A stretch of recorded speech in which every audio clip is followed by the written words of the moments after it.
a better Nigeria? Is it a myth, or do we keep hoping? Nigeria is a highly religious country. How come corruption thrives? Why is adoption not encouraged in Nigeria?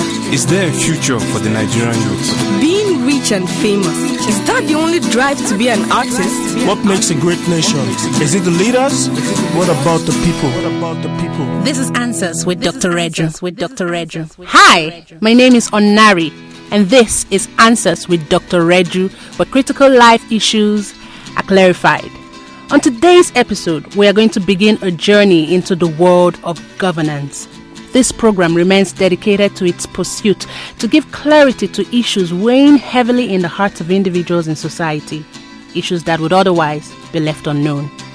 On this series, we're going to take a crucial look at the concept of society. How are they formed? What necessary parts make societies function right? We will look at leadership and governance, the role of the elected and those that elect them. We will also explore the Nigerian society in perspective. And remember, you can get all episodes of this program on our website, www.answerswithdrreju.com. With me in the studio today, Adams Lojok. Welcome, Adams. Thank you. Obi Brown, you're welcome. Thank you. And Dr. Reju, it's good to have you. Thank you. Okay, we'll start now. Obi, just get on with it. Yeah, Dr. Reggie. So, for the next few weeks, we hope to talk about society and governance with particular reference or recourse to the Nigerian society in space with other societies. So we talk about the Nigerian society, we talk about the South African society, we talk about the African society, we talk about political societies. But before we, really start asking questions, let's get a clarification. What really is society and how is it formed? Yeah, basically societies evolve. People come together, and they live together in such a way that, or maybe we can say that for a considerable time, enough for them to be able to develop or acquire an identity, something that separates them from others. So, for example, if you say that the Nigerian society, that is, everyone who is a Nigerian or who dwells or who resides in that society, there are some identifiable traits that's common to all of them. So, a society is a group of people with identifiable way or ways of living, and you can actually find some tangible things that distinguishes them. For example, if you talk about the Jamaican nation, so we can use the word society, race, people interchangeably. So if I mention Jamaica, something comes to your mind, maybe reggae music. That's a society. Okay. If you mention Cuba, something comes to your mind, the cigar. That's what a society is. So you begin to identify whether a group of people is a society or not when you can really say that their name reminds you of something. All right. So next question probably is, does society exist in and for itself, or is there a purpose for society, to exist? I mean, the answer is really in the question. Society cannot exist in and for itself, right? The way society will continue to exist is how these people share something in common for general benefit, for general well-being. So society cannot exist just for themselves because societies also interrelate. So society can exist just for itself. You can't be an island by yourself. Whatever your society have or possess or something that identifies you is always for the benefit of another. Okay. Yeah. While it benefits those who are in the society, it gives them a sense of belonging. Society provides a platform for people to relate, because human beings are by creation relational beings. So society creates that platform where human beings can actually realize themselves. Wow. Yeah. Thank you for using that word, realizing yourself. That's realizing right. themselves. Absolutely. So let's now give a benchmark for what a society that is really doing what it's meant to be doing. How would you describe a society that is functioning properly? Yeah, while we have established that societies evolve, in that evolution, society creates for itself something that's like a bedrock, something that's like a foundation where the society rests upon and continue to exist without spinning out of control. So if we look at society that way, we have to take it with the benefit of hindsight, how we've seen societies function. Society that has functioned, has been there over time. We can now take that into study and say, okay, this is what has sustained this society for a long time. And so for every functional society over the ages, we've seen three things that run upon a particular principle of what I call system. A society will continue to exist the moment it becomes systemic. That is, there is a rhythm. Okay. And what drives that, is like a tripod. Every functional society will have three integral basic systems. And they are the political system, an economic system, and a religious system. And I just go through it, briefly. Okay. The political system, basically, the word politics, many times when people hear it, their minds go to elections or politicians. But the word politics actually talks about the people. It's from the word polit. If you have a politburo, polit is actually people. So the political system basically describes the way people live together. So when you talk about political system, the critical question is being asked: how are we as a people going to live together? Because the people in that society must assent, they must agree as to how they want to live together. And then the economic system, which flows from that, is that when people live together, there must be sustenance, something that keeps people going. So economic activities are generated. People work, people provide service for others to receive it. I provide food for others to consume. And that society economically actually started by what we learn in economics about trade by barter. Mm-hmm. I have what you don't have, and you have what I need. So we exchange it. Now, in an economic system, what the society is saying is that the goods and the services generated within this society, we also have to come and agree, create a system by which it is generated, it must be regulated, and then how it's going to be distributed. So the economic system is asking a critical question, which society answers: how are the goods and services generated within the society, how are they going to be distributed? And then the religious system, which is the most important, right? The religious system is actually what regulates the other two. The political system says, how are we going to live together? The economic system says that how are the goods and services generated are going to be distributed. And then the religious system, because the word religion, let me say it up front, has nothing primarily to do with faith. The word religion is from a Latin word, which means actually to bind or to actually set boundaries. So the religious system basically says that what values, what practices we as a people in a society, what values are we going to hold as sacred? What values are we going to define and consider those values as sacred? That is, the value that's going to bind everybody. And that is what produce constitutions for societies. And it's different from faith? It is absolutely different. You see, faith is a derivation from religion. Right? Faith is just a branch of religion. Religion is a generic word. It operates in every society. It is what society recognizes as values. Now, if you say Christian religion, you are saying that Christians, they have come to accept certain values as sacred. You see, it is the sacredness of religion that gives it power. So every society has its own religion. And those values, once they are held sacred, they are enshrined in what they call a constitution. And that binds everybody. If, for instance, we say that in Nigerian society, when we drive our cars, we are going to drive on the right. That binds everybody. Right? It's just like saying that every Muslim, because that particular faith, which is a branch of religion, it is something practiced, the faith is practiced as a religion. So societies too should have their own religion. So driving on the right is sacred. It's just the same way Christians respect Jesus, or the way Muslims revere, Muhammad. Driving on the right in Nigeria is that sacred.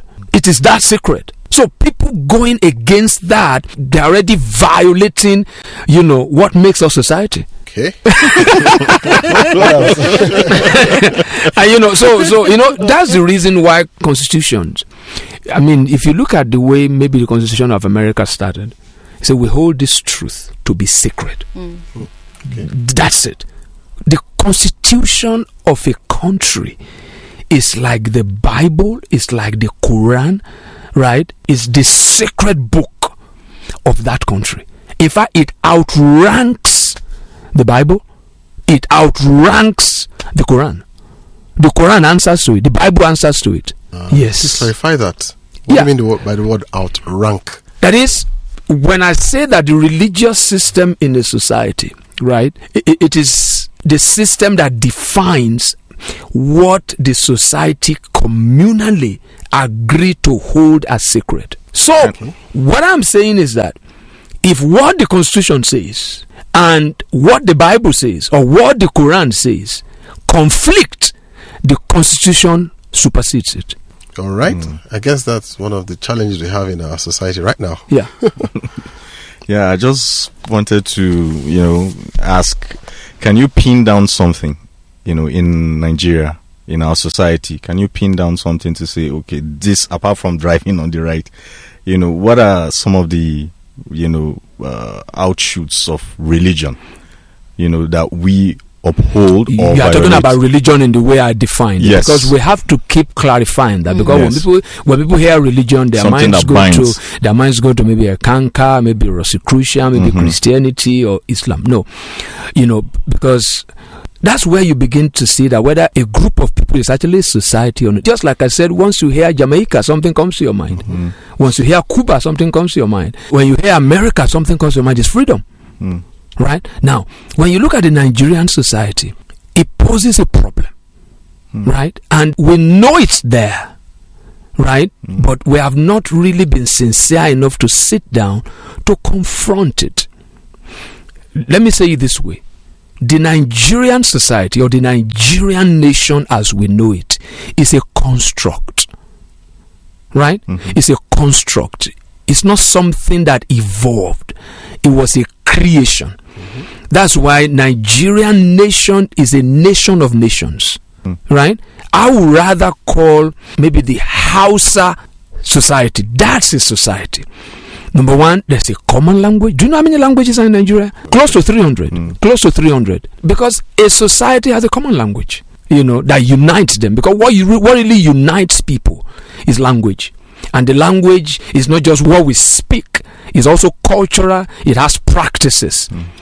I was given an example why coming here this evening, that if that happened in the society where I grew up in the Southwest, I came into the compound and it was raining, and the young man that I met was holding an umbrella and he was greeting me from afar. I said, if that happened in the Southwest where I grew up, why walking to that guy? I'm walking to him for one reason, to slap him. Right? And before I get there, if there are other elders looking, there might be 5-10 people slapping that guy at the same time. Because we hold respect for elders as sacred. Right? If I want to greet my dad, I prostrate. If an Igbo chap my age wants to greet his dad, he doesn't prostrate. So that brings me back to the Nigerian nation, like I said, is a construct. It didn't evolve, it was created. But that doesn't mean that societies can't be created. America was created. But those who championed the creation of that nation, they were wise enough to be able to pin down, identify something that all of them have in common. And they now structured that particular thing for America, which is freedom, as sacred. What distinguishes America is freedom. What makes America great is freedom. What makes America vulnerable is freedom. What will continue to sustain America is freedom. What can kill America in a second is freedom.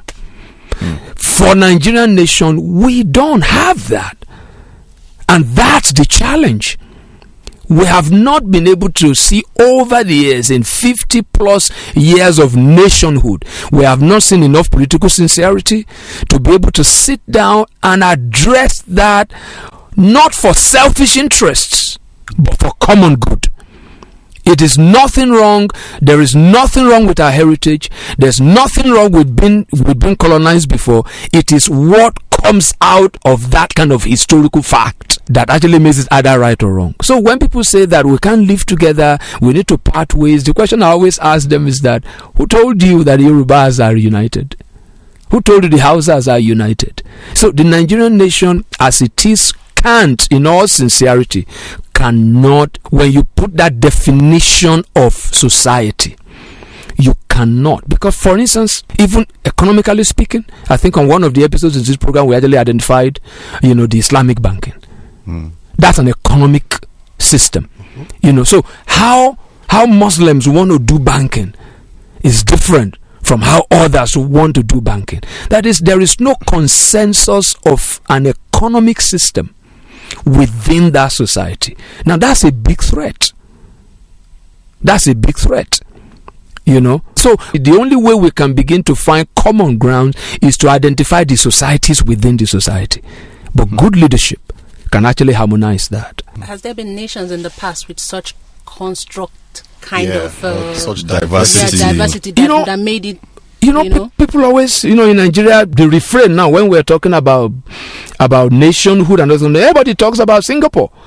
The only difference between Nigeria and Singapore is size. Singapore is multiracial, is multi-religious, but what's the difference? Somebody emerged within that system who was large-hearted enough, who wasn't selfish, who understands the basic pillars of society. Right? And was able to put that particular structure in place. Today they have a nation. If you talk about Singapore today, you might not be talking about the various religions and everything. The only thing that it reminds of is that there was a nation that was third world and it's become first world. And that you can call it the destination is what Singapore stands for today. It ranks number 1 in all the nations of the world where there is ease of doing business. It's number 1 in that index. So something has come to, distinguish them. When you're talking about Singapore, something stands out. Efficiency. It takes 15 minutes to incorporate a company in Singapore. It takes 20 minutes to clear a ship in their port. So Singapore society stands for efficiency. Efficiency. That's what distinguishes them. And then honesty. I think it was Pastor Bakare who shared the story years ago that he went to a hotel, While he was parking in front of the hotel, he gave the taxi driver a tip. The guy said, "No, why? I'm serving you. I'm going to pay. You don't need to give me anything extra." The guy who carried his bag into the room, he gave the guy this. He said, "No, I must test these guys whether this is really true." He said he was leaving the room. He scattered dollars in the room and put it at the door. "Please clean the room." So they got back there. They packed the dollars, put weight on it so that it won't fly around, and then they drop a note. "Please be careful next time." Wow. So that's a nation that was created, but that happened because of sound, visionary, leadership. So we can go on to begin to define this society, and really, like you said in your introduction there, that we want to benchmark. That's what people call failed states when those 3 pillars are out of control. The challenge with Nigeria is that we've not been able to fashion out a political system that works for us. That's a reflection of who we are. Because this same Lee Kuan Yew that I'm talking to you about, there was a time he was tagged a tyrant. Why? He wanted to sanitize his nation. He was able to identify a particular problem the nation had, which is drug. And he told the whole nations of the world, if your citizens bring drug here, I will kill them. There was a forewarning. And he killed them. And they tagged him a tyrant. Right? So for other nations, he was a tyrant. For his own people, he was a hero. There's something that unites us. Good visionary leadership, we see it. That's true. That's it. There is a way we can have some economic consensus. It takes good leadership, and good leadership is the one who is there to seek the good of society. That's why those systems ask critical questions. How do we want to live together? How do we want to generate and distribute goods and services? What values do we hold sacred? So those are the kind of things. And then when we put Nigerian society, against that backdrop, we begin to see whether we're truly a society or maybe we are still evolving. Right? It's possible to have a 50-year-old boy. And it's possible to evolve into extinction too. That's not evolving. That's I mean, call it evolving. Dr. Reju, when you were mentioning the three systems, you said that religion is weightier than the political, the economic. You need to throw more light on that. How is it more important? The three, actually, they have their weights, but I would say the religious system actually gives balance to the other two, because the religious system is what prescribes the values, by which the political system that we have identified will run. Is the engine that runs it, because you have political values. Values are cherished ways of behaving. They are things we hold sacred. So we must be able to have that religious system that are able to define values for the political system, values for the economic system, because it's what set boundaries. So that the way I do my business, I mean, if I have political ambition, if I have a neighbor, if I relate with my landlord, if I relate with my tenant, that's politics too. Yeah. It is the religious system that set the values, of how my relationship with my co-worker, the way I drive on the street, right? I made that example that we drive on the right. That's sacred. It's what actually structures every other thing and put it in a cohesive form. Even when we bring in faith, it is the religious system that will give me freedom to actually practice my faith. The freedom to practice my faith should be enshrined in the Constitution. And everybody must agree to that. So that if somebody is not of my faith, there's a way I relate with that person. That's why I said, if the Constitution says something, and the Bible or the Quran or any other kind of faith book says any other thing, it is what the Constitution provides for that regulates all those ones. So it's the religious system, that gives us things which are sacred. Things are sacred. There are things that we don't question. You can't have any reason to drive on the left. There will be no reason. You can't say because you are sick. Right? And for that to happen, when you set those values, maybe I'll take it further, for clarity. Yes.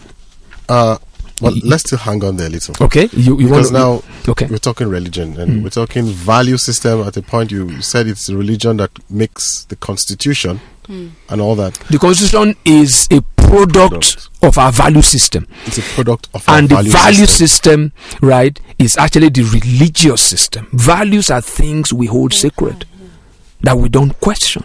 That's why faith is a religion, because God in that faith is sacred. Whatever He says stays.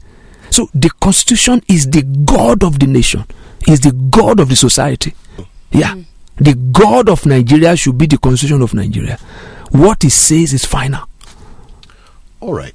Now, I'm thinking about the Chinese society, for instance, that somewhere in their evolution decided that they wanted to be religious or atheists.